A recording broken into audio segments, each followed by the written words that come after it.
भगवान श्री चंद्र और उदासीन संप्रदाय। उदासीन संप्रदाय आदिकाल से चला आ रहा है। आचार्य प्रवर भगवान श्री चंद्र जी ने उसे पुनः उद्दीप्त किया और तथा उदासीन संप्रदाय को पुनः स्थापित करने का महत् कार्य किया।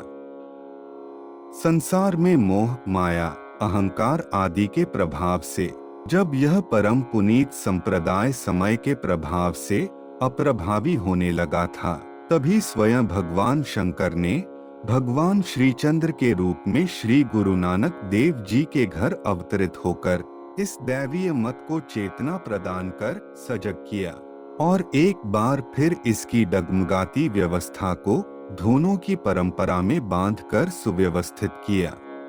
आज भगवान श्री चंद्र के संसार त्यागने के लगभग 379 वर्ष बाद यानी अवतरण संवत 1551 व लीला समाप्त संवत 1700 उदासीन संप्रदाय के विकास, प्रचार और प्रसार को देखकर सहज ही अनुमान किया जा सकता है कि आचार्य श्री श्रीचंद्र द्वारा पुनरुद्धार किए जाने पर अब यह संप्रदाय देश के कोने कोने में ही नहीं, पड़ोसी देशों में भी अपना प्रभाव जमा चुका है।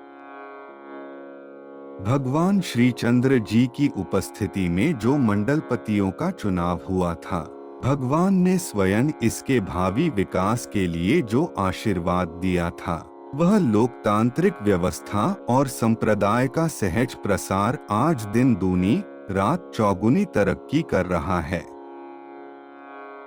मतावलंबी भी अपने उद्धारक को सर्वाधिक श्रद्धा और आराधना भेंट करते हैं।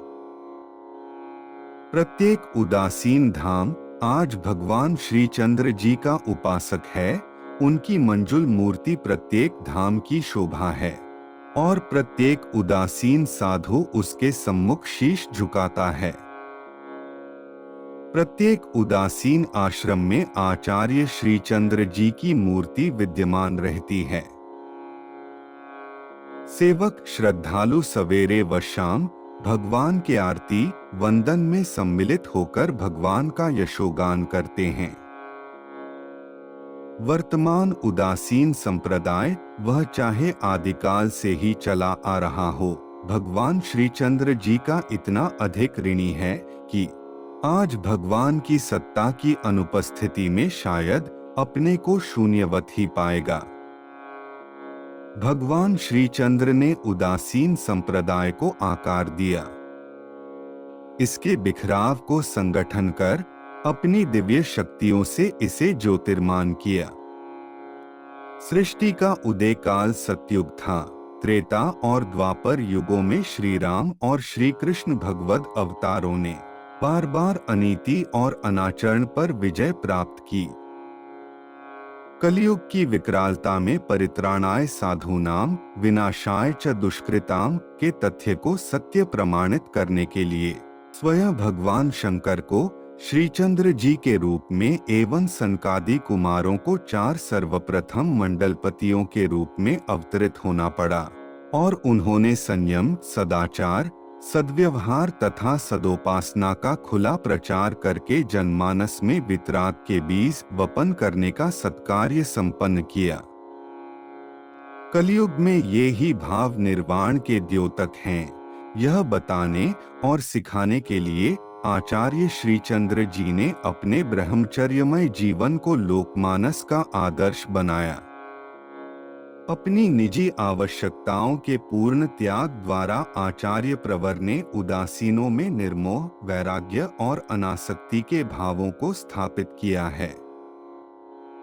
कम खाना, कम पहनना और कम सोना इस मत को आचार्य श्री की देन है। समाधिस्थ होने, अखंड जाप में लीन रहने और प्रभु भजन में आत्मविस्मृत रहने का चलन भगवान श्रीचंद्र ने ही उदासीन संप्रदाय में पुनरुद्दीप्त किया है। पंचदेवोपासना पद्धति भगवान श्रीचंद्र ने इस संप्रदाय को प्रदान की है। भगवान की मान्यता थी कि नाम रूपमय इस संसार में रहते हुए यदि परमात्मा को खोजना और प्राप्त करना है तो किसी नामरूपमय परमात्मा की भक्ति से ही वह संभव है। श्री चंद्र जी ने विष्णु, शिव, दुर्गा, गणपति और सूर्य के नामों और उनके प्रतीकों को आकार देकर एक नया दृष्टिकोण उदासीनों को प्रदान किया। परिणामतः आज उदासीन पंचदेव उपासक कहलाते हैं। भगवान के उक्त पांचों नाम और रूप वर्तमान उदासीन मत में उपास्य और पूज्य हैं। शेष अगले भाग में।